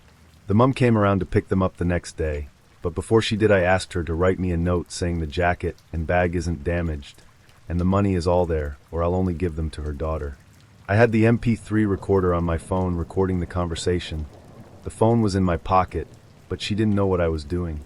She wrote a note saying they weren't damaged and the money is all there, and I asked her, so the things look good and the money's all there? She replied in a bitter tone, yes. You're lucky this time, SK 1711. I got her on tape admitting everything was in good condition and the money's all there. I think her plan was to get the clothes, bag, and purse back and damage them herself, and say I stole her money as well, and then blame me and go to the police about it or small claims court or something like that. Luckily nothing came from it though. There's no way ID forgot my wallet if it had that much money in it. Hell, I wouldn't even have that much cash on me. I'd keep it in the bank and get it out of an ATM. And if I'm only 90 minutes away, I'd drive back and get it. Another weird thing Shelley did was ring me and say that her brother rapes her all the time, and she's been raped twice this week by him. And that whenever she tells her mom about it, her mom just laughs and says you're imagining things. I actually knew her brother and had him on Facebook and know for a fact he wasn't in Sydney, nor has been here for over a year. He lived on the other side of Australia. He's in Perth, which is on the other side of the country, and he hasn't been in Sydney for over a year. Americans. That's like me living in Jacksonville, Florida, and Peter living in Los Angeles. It sounded really odd, so I left it alone. I think her plan was to get me to tell the police or something like that, and then her mom would sue me for defamation of character. Another odd thing was neither Shelley or her mom had Facebook. The final straw was she told me and Shelley that she was going interstate to visit her sister for 2 days. She knew that I would go over to her house and try to spend time with Shelley. I did go over that night, and at around 11 p.m. she messaged her daughter, saying that she arrived at her sister's house 3 hours away. Literally 5 seconds after she got the message from her mom, Shelley got really touchy-feely and kept insisting we have sex. I thought it was a bit sus or weird, so I said let's just watch the movie and we'll have some fun after it. Literally 5 minutes after Shelley started making moves on me, her mum quietly opened the door and snuck in the house and came into the living room and went, "Ahu, keep your hands off my daughter." But all I was doing was having a coffee with her daughter and watching a movie. I asked her, "Aren't you supposed to be at your sister's house?" She said that's none of your fucking business where I'm supposed to be. I grabbed her daughter's phone and showed her the message saying that she arrived at her sister's house, and she just told me that she doesn't have to justify herself to me and to get out of her house. I then said the both of you are fucked, and I want nothing to do with the either of you. Shelley, we're officially over. I think her plan was to catch me having sex with her daughter or accuse me of rape or something. As I was leaving the house, her mum told me that she was going to get me into a lot of trouble for all the inconvenience I've caused for her. The police came to my house a week later and said that Shelley's house has been broken into and a bunch of her stuff was stolen. They also said that Shelley, Jane, and their neighbor have seen my car driving up and down her street 3 nights in a row. Her neighbor supposedly saw someone the same height, size, and hair color as me dressed entirely in black in Shelley's backyard the night they were broken into. Here's the good part. I was actually doing night shift the entire week and was at work and on camera the entire night they were supposedly burgled. The times my car was supposedly seen driving around her street, I was also working. Witnesses, camera, and GPS on my work car proved I was at work when they supposedly saw my car driving up and down their street. I told the police this and gave them my boss's number so they could get GPS printouts as well as camera footage of me. The police proceeded to do so, and that's all I heard of it. Shelley rang me 4 days later and told me she found her diamond earrings and was really sorry for any inconvenience she's caused me. She sounded really worried too. I assume the police threatened Ed to charge them with making a false report.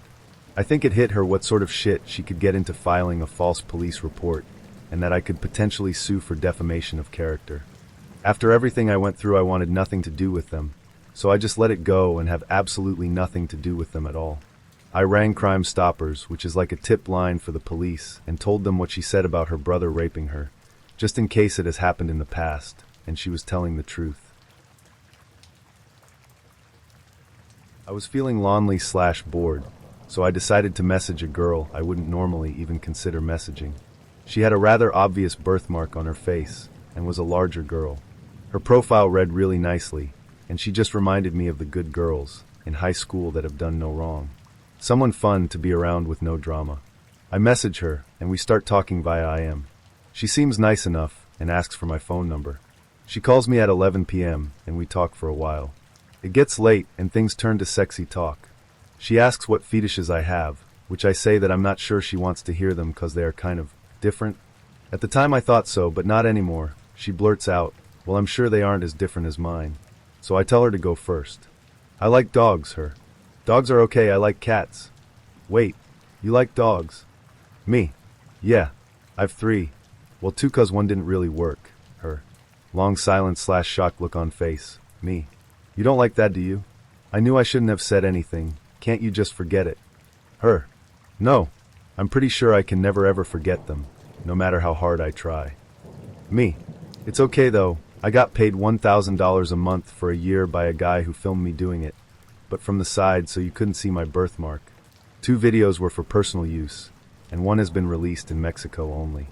Her. To say the least, I stopped talking to her and blocked her. I realize it's legal in some states, but no. Just no. Not for me. So to sum up here, girl who had sex with dogs justifies it with being paid to be filmed having sex with dogs. Asks me to forget that about her. Story 2. Holy Batman, I'm a Wiccan hippie. A girl messaged me and we had some things in common, video games, anime, and she was cute enough and lived about 30 minutes away. After talking for a while, she sends me multiple pictures of herself, full body clothed pictures, and she appears to be a short blonde girl wearing a Batman shirt, not a beanpole, but not fat by any means. We agree to dinner. I had the day off, so I make the drive to her town to pick her up. I get lost and call her and stay on the phone till I pull up to her standing outside. She looks nothing like her pictures. She is tall, has messy medium-length blonde hair, and easily weighs more than me. She has on a rainbow/leopard print dress and tight green leggings, as well as glasses she didn't have on in any of her pictures. She looked like a love child between Cyndi Lauper and Lou Albano, and a hint of Weird Al. As soon as I saw her I thought, great, what have I got myself into? But I'm a gentleman, right? And went on the date anyways. We decided on sushi, as there was a restaurant close by she was a fan of. Once at the restaurant we got out of the car, and in the 20 feet between the car and the restaurant she tried to hold my hand. I pulled away and NOL, noped out loud. I think it was like this. Pulls away, no. She looked really offended, but I explained that holding hands, especially in public, is a sign of togetherness, and we certainly weren't together as I had just met her. So then we went inside the restaurant where everyone spoke very unbroken English, a sure sign of bad sushi. Upon eating dinner, she tells me about how she has gotten kicked out of the restaurant before, and they don't like her their face palm. From there we go to a park, because I'm too scared to end the date early or too nice, while I hint around about having chores at home to do. We walk around the park where she smokes, knowing I don't like smoking around me. And then she talks about a hill in the park where someone tried to rape her, like it is no big deal, even laughing about it. I take her home, it's about 8 p.m. Once back to her house she says, now what? As we sit in the car, I shrug and say, I don't know. Okay, you go inside and I leave. She then says, I really want to cuddle, you should come inside. To which I respond, I have laundry to do at home. Which was true. At this moment she gave me the dirtiest, F off, look I've ever been given, and gets out of the car slamming the door. I also failed to mention that she wore a vial of oils she bought at the Ren Fair around her neck. Didn't wear perfume but these hippie-smelling oils, and was an uneducated hippie Wiccan, which as an atheist is just not attractive to me, at all. I was 18, and competing in a fighting tournament. As I'm milling about between fights this girl appears by my side, and inserts herself into the conversation. It doesn't take long to realize she was trying to get my attention. I play coy and continue talking as if she wasn't there. It's awkward, and I don't know what else to do. So she escalates by clinging onto my arm, which I immediately break, and inform her I have a girlfriend and am not interested.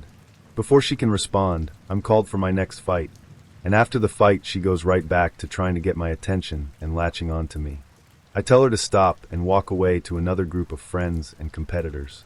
After each fight, she is right there waiting for me and doesn't seem fazed one bit that I'm doing my best to ignore her. This continues all the way until my last fight, and I'm done being polite. Both myself and my opponent made it to this last fight undefeated. It was a long, grueling, evenly matched fight. As we are both nearly exhausted, he throws everything he has left into one strike. It connects and I'm down unconscious. Girl rushes in and tells my friends and the marshals that she is my new girlfriend and that she will take me to the hospital. Even though they were skeptical, they let her lead me away. I came to a few hours later. As my days started to lift, I found myself in my bed, naked from the waist down, with her baked and bouncing on top of me. I have no memory of how I got home, or how long it's been. She notices I'm starting to become lucid again and speaks to me, but I can't understand. I'm so confused. I try to speak but can't. This is right about the time a friend comes by to check on me and see if I made it to the hospital. When nobody answered the door, he let himself in, and I'm so glad he did. My friend lays into her and shames the F out of this girl and demands she leave immediately. My homie knows me and my girlfriend, and he isn't buying her claim that we are a couple now. I'm still very dazed when we get to the hospital, where I'm diagnosed with a severe concussion. While coming to with a stranger, putting me inside her was FING traumatic. The real trauma for me was telling my girlfriend. I was in tears, apologizing for cheating on her. Back then, most were of the mindset that it's impossible for a man to be attacked, and that if it happened it's because the guy wanted it. It took me a decade to realize that this was the R word. I cracked a joke after telling this story. If you reverse the genders, this story becomes totally fucked up. I said with a laugh. And the sudden realization, it was fucked up no matter how you slice it. My girlfriend was very understanding, however. While neither of us recognized it as this, she forgave me, and we moved on with what would be an 11-year relationship. I forgot to include a detail that would highlight what a creeper this girl really was. My friend later told me that she sat on my doorstep and waiting for a ride to come pick her up. It was her 28-year-old boyfriend. She was 16. Gross. I've got two stories. First one was when I was 15. I was walking past my school and about to cross the road when a trio of drunk women in their 40s or 50s started hassling me about how good I looked, pressing me in against the wall, and surrounded me so that I couldn't get out and holding me back while they copped feels.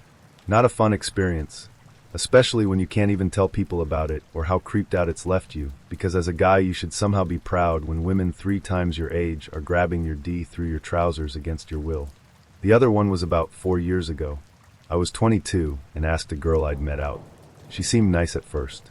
Met her in a little cafe while I was waiting to meet some friends, and we got talking about Pokemon and some other stuff for 20 or 30 minutes before adding each other on Facebook. Only weird thing was that in that time, she told me she'd been attacked by her ex. I thought maybe she was just being open about it as a way of dealing with the trauma, so I let it slide and messaged her a bit later to see if she'd be interested in a date. She told me that she already had a boyfriend, but that she'd love to hang out as friends, which was fair enough, so I agreed to that, and we met up a few days later. She'd brought her boyfriend with her, which I expected. I got the sense he wasn't too comfortable with me, which I can understand, but what threw me was she also brought her ex. I can't 100% say it was the same ex she'd mentioned, but he really gave off that vibe with the way he talked and behaved around her. She kept on talking about dead babies and abortions obsessively as well. You couldn't change the subject at all. Creeped me the hell out, so I just sat there with a smile and acted civil while internally going, please don't kill me. And I haven't spoken to her since. A story to add I knew from a friend. I've had a couple semi-stalkerish women who creeped on me, which is weird because I'm not even good looking. But my favorite creepy girl story was just a one-off funny moment. When I was 22, I was hanging out with a couple friends just grilling and drinking, when one of them was suddenly like, do you guys want to go to a costume party? Naturally, we were like, yes. So we slapped together some quick costumes and hopped in an Uber. We showed up to this place, and it was less a costume party, and more 6 people in an apartment wearing costumes. But there was beer and a dog, so I was happy. Anyway, we spend the evening playing board games with this group of people who seem just as confused as we are. The entire night, there's this one girl who's sitting next to me on the couch, but she hasn't said a single word. Not one. I don't think much of it. Some people are shy, it's whatever. But then, during a lull in the party out of nowhere, she gets closer to me, looks me dead in the eye, and whispers, I like blood. Then shifts back to her spot like nothing happened. I turned to my friend and was just like, we have to leave. I still think about that night sometimes. Like many other unfortunate souls, my non-existent dating life has me turning to the dating apps. This particular one is from Tinder. I'd been chatting with this guy a few days, and everything was going swimmingly. We had so much in common, and were looking for the same things. His pictures were cute, and he didn't live too far away. All seemed well. I invited him over to grill out some burgers in my backyard. He asked if he could bring anything. I said sure, bring some bacon for the burgers. He agreed and said he'd be over soon. Given his distance, I expected him to be over in 15 minutes. I started the grill and seasoned the burgers. Half an hour later he messaged me. I've driven by a couple times and chickened out. Are you sure you want me to come over? Maybe a red flag, but I chalked it up to nerves and just said come on, I'm hungry. So this haggard-looking guy shows up, much different than his Cedric picture. That's all right, I can move past that. From the minute he walked up, and I kid you not, he did not take a breath. Within the first 5 minutes, I knew his life story from his aunt, who hated their grandma, to his father, who likes to collect taxidermy. Not a single breath. Again, I figured he was just nervous. I put the burgers on, and when they're ready, he pulls out a Ziploc from his pocket with 2 pieces of bacon in it. He puts them only on his burger. Okay. We sit down at the patio table to start eating. I finished my burger before he even started his. He did not stop talking the entire time. When we sit down, he reaches into his pocket out, pulls out a vial. It is about 2 inches tall with a cork in it. It's filled with black powder. He must have noticed me staring at it, flipping between if he was about to snort something strange or build some sand art. He said, "Oh, all super casual. I'd like to introduce you to my mother."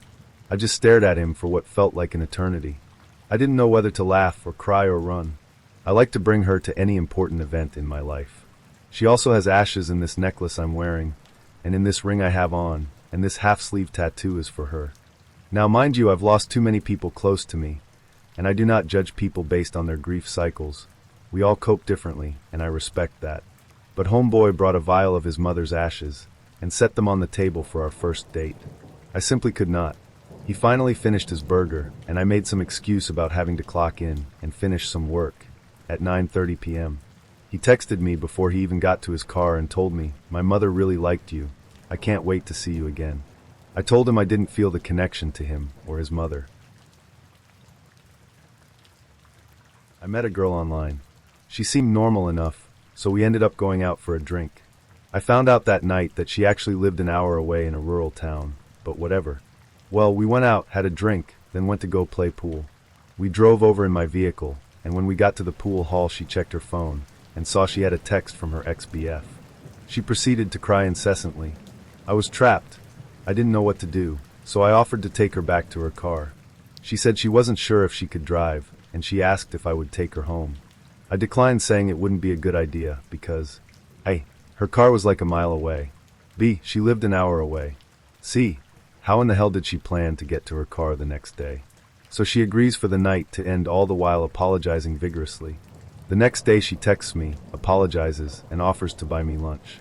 She seemed alright when we were getting to know each other, and I was bored, so I figured what the hell and gave her another shot. She brought her kids to the lunch. When I saw them get out of the car I texted her and said that it wasn't okay for me to meet them. She became irate and said her sitter canceled at the last minute. Even though the drive was an hour long from her house, she didn't find it important to ask if it would be weird for her kids to come. It was at that point that I stated I was no longer interested. Now for the creepy part. 2 days later she texted me, but I didn't respond. She kept at it and kept asking if I wanted to go out the next weekend. After multiple texts I messaged her and said I wasn't interested and I had plans to take my friend out for her birthday. This resulted in even more irate messaging about how she wasn't comfortable with me going out with other girls and so forth. This resulted in her getting blocked. Turns out she took a guess on where we would go, since there was only one nightclub in the town, and she showed up. I had to tell the birthday girl that I was leaving and to call me when she was ready to go. My night was ruined. Birthday girl got home okay, in case you're wondering. But wait, there's more. A couple of weeks after that there was an ice storm and the power had gone out in the area. I ended up going over to a friend's house to hang out since they had a generator. We were playing cards and enjoying ourselves. Suddenly I get a text from a number I didn't recognize. "Are you alright?" "I'm really worried," the message read. "I'm fine, who is this?" I replied. "It's creepy girl," she responded. I ignored it and put my phone down. The next message sent chills down my spine. "I'm really worried. I'm standing outside your house, and all the lights are off. Are you sure you're okay?" She had never been to my house, and I had never given her my last name. My final message before blocking her involved not contacting me, or I'd call the police. It turns out she was a secretary or some shit for a police department, and she ran my tag to find out where I lived, drove over an hour to my house in the midst of an ice storm, then got a new number all so she could check up on me. Now to answer a few questions. This all happened 6 or 7 years ago, so not recently by any stretch. While I can't prove she ran my plate, I was using a Google Voice number attached to an email address which didn't have any of my personal information and was used for this very purpose. Joke's on me, I guess. I found out she worked at the police department through simple conversation online. We talked for about 2 weeks before meeting, so I knew where she worked among other things. I didn't turn her in, and I won't. She was a single mother, and the father of the kids was in another state. She had supposedly been abused, and turning her in would have gotten her fired and or arrested. While I realized what she did was illegal, I didn't feel it would be right to put those little kids through that. I have no idea what she did with the kids during the ice storm. Her parents lived in the area, so I assume they went there. I have no idea where she is, but I'm pretty sure she's no longer at the police department. I'm fine and haven't heard from her since. I also don't live at that house, so surprise visits probably aren't a thing. I met Artem on a dating app. He was so charming on our first date at the cute cafe near my work. I was instantly attracted to his dark hair, broad shoulders, and intense brown eyes. He was such a gentleman, and kept me intrigued with his stories of his thrill adventures, including bungee jumping in Asia and safari trekking in Africa. Our second date was a walk through the park with coffees last Sunday afternoon. He told me all about his work as a teacher and how he enjoyed living in the city after growing up in a smaller country. Our conversations flowed so naturally, and I was excited to spend more time with him. When he texted me after our second date to go to a theater performance late tonight, I was so excited. Most guys are always planning dates at a bar. A theater performance felt so sophisticated. Artem was different. He was artsy and adventurous. "I'll pick you up at 7 p.m. I can't wait for you to experience this." You will love the show. This is what I really liked about Artem. He was always so clear and direct. 7 p.m. came, and he was parked right outside my door. We have to get the tickets from the seller first. It's very hard to get tickets for these types of shows. It won't be long. It's on the way to the theater. He said as I hopped into the car, and he started driving. I've never heard of the Rhino Theater before. Is it new? I asked. Nah, it's super old. It's usually an older crowd, but I enjoy the arts so much. I like going to lesser-known spots. It's more of my vibe. How was Artem so cool? I couldn't stop smiling thinking about how thrilling my life was going to be dating him. Maybe our next date, I could finally introduce him to my friends. They would be so intrigued by his charm. We pulled up into a quiet neighborhood with a few houses on the block. The roads were dark now, but one street light was on, flickering at the end of the road. We pulled up, and I saw a tall, lanky guy with his hood on standing under the light. Artem pulled up near to the guy and parked the car. The light kept flickering, and the radio started to turn to static. Artem turned it off, and his eyes focused in on the clock. There's the guy. 7:18 right now. I have to wait till 7:20 to meet him. I laughed. I didn't know you were into superstitions. He's very particular on these tickets. They are very rare, you see. So mysterious. I'm excited. I went to turn on the radio again, but Artem swatted away my hand. No music, he will hear. He enjoys the quiet. I looked to the guy standing outside and noticed he hadn't moved this whole time, his face still hidden under his large hood.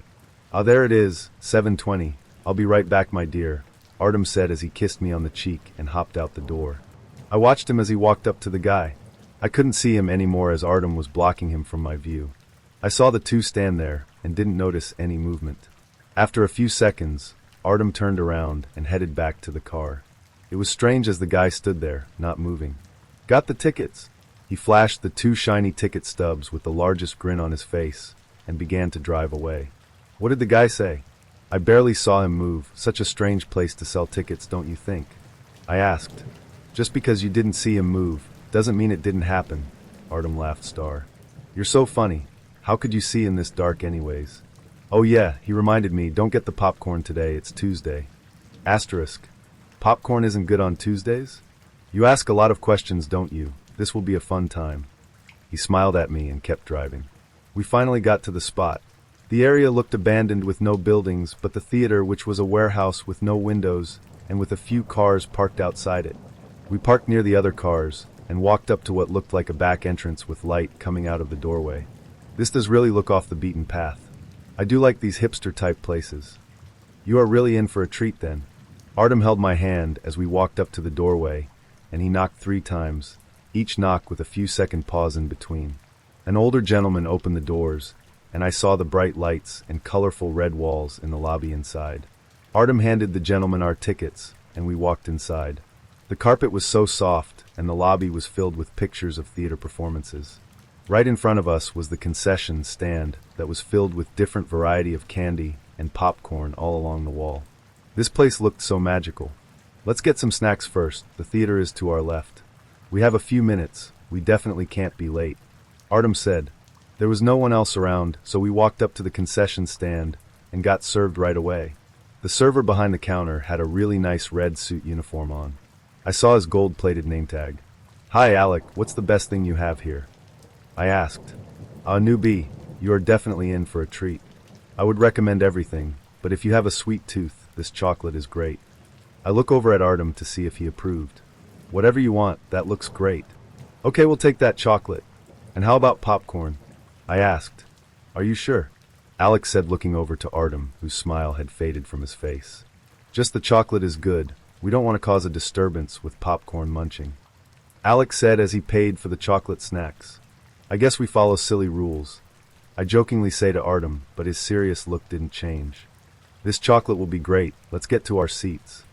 Artem took my hand, and we walked to the large, heavy theater doors. A little push, and the doors flew open, revealing a large opera-style theater with hundreds of seats. The theater had so many people sitting inside. I was shocked as the parking lot was fairly empty. The majority of the front was packed. Most people looked excited and quietly whispered while waiting for the performance to start. Artem and I sat near the back, having lots of space to ourselves as the back wasn't as packed as the front. In front of us, I saw a very old couple sitting a few seats down from us. They must have been in their late 60s and were dressed very nicely. The lady wearing a nice brown shawl around her, and the man wearing a tweed blazer. Everyone looked so sophisticated at this theater. You comfy? I'm so excited for you to experience this. I come every week. Artem said gleefully. Yes, very comfy and ready for the show. Also, you come every week, doesn't it get boring? Nah, there's always something different each time. The actors really make the show. It's about to start now. The lights in the theater started dimming, and the stage curtains opened. On the stage, a few younger actors around our age walked out, looking a bit petrified and the stage lights blinding them. They slowly walked around the stage, looking at the audience. Their faces looked pale and nervous. I looked over at Artem, and he looked like a kid at a candy store, the biggest smile on his face. Oh look, there's Clary. I dated her, she looks good in that outfit. He whispered to me as a girl walked slowly onto the stage. The actors started looking at each other, and then one finally spoke. It sounded like Shakespeare. I couldn't understand what they were saying. All the actors were using soft voices, and generally looked confused and nervous. After 20 minutes of them walking around and random props coming onto the set, finally the curtains closed, and the lights turned on a bit indicating an intermission. What was that? I could barely understand. Are they amateurs? I whispered. Artem laughed. Don't worry, you'll start to understand it over time. They all do. I glanced around the audience and noticed everyone was still. Maybe the intermission is very quick. I looked over and noticed the older couple that was sitting close to us. The woman had turned her head and was staring directly at me. After she saw me notice her, she turned away. This theater was starting to be very creepy. I took out my phone to look at it, and Artem quickly patted me. No need to check your phone, dear. It's a date. Also, there is no cell service here anyways. I'm going to quickly go to the bathroom, I said, putting my phone away. Okay, be quick. The show will start soon. It's right inside the lobby. I got up and walked towards the lobby, and everyone in the theater was sitting still in their seats, creeping me out even more. How were they enjoying this performance? I got into the bathroom and checked my phone. Still no service. Must be a dead zone area. After a few moments, I heard the bathroom door creak open and turned around. The old lady who was sitting in front of us was standing at the doorway, looking at me. Hi, enjoying the show? I asked, trying to make small talk. She just started back at me and didn't say a word. She walked up to the sink and didn't turn it on, now just staring at the mirror. What is this place? I was hoping she would tell me something. She turned around and looked at me. I could now see her eyes. They were such a deep dark black. She continued to stare at me, and then just walked back out the bathroom door. I felt a cold shiver run through my body. This creepy place was starting to really scare me. Where had Artem brought me? Why was this old lady always staring at me? I started to think if I should just call an Uber and get out of here. I didn't know if I was being crazy. Sure, it was a weird performance, but Artem had been fun. I didn't want to ruin it with one bad date. Maybe everything was just in my mind, and I needed to relax. This was probably a different type of sophisticated art I wasn't used to. I walked back into the lobby. No one was around still. I checked my phone again. Still no reception. I started walking to the concession to talk to the guy from earlier. Maybe he could tell me more about this place. Alec was there standing behind the counter, but I noticed his body was frozen, exactly like a statue, not even blinking. How can this be? I thought. I had just spoken to him before the show started. I walked up to the door to the entrance of the place, hoping I could get some reception outside. I needed to Google this place and learn more about it, and also tell my friends my location. This date was not going how I thought. This place was truly strange. How could Alec be frozen still now? This wasn't just in my head now. The doorman was no longer at the door entrance. I tried pushing it open, but the door wouldn't budge. He must have locked it. I started to panic as I was getting scared now. What have I gotten myself into? This was becoming so sketchy, I thought. I didn't know what to do other than play it cool with Artem. I had to just get out of here safely. I walked back into the theater and closely looked at the audience. I started to notice they were statues too. No one was moving or blinking. I hurried to my seat and sat next to Artem, trying not to show him my panic. He was looking so giddy still. I was hoping this would all be over soon, and I could be home safe at my place. What took you so long? The show is about to start again. How was he having so much fun with this? He was not the guy that I had imagined. I was reapplying my makeup. What do you want to do after the show ends? I was hoping he wouldn't notice my sweat and keep things normal with talking about afterwards from this place. Artem just laughed. Getting a little bit ahead, aren't you? Just enjoy this second half. You'll begin to love it. They all do eventually. I looked over at the couple who was sitting near us. The lady was back in her seat. They didn't move at all. I wondered if they were statues too. The lights dimmed again, and the actors came back onto the stage. I started to think if they were being forced to perform, it would explain their terror and fright on stage. The actors again spoke cryptic lines and walked about the stage. I couldn't focus. My mind was running through endless possibilities.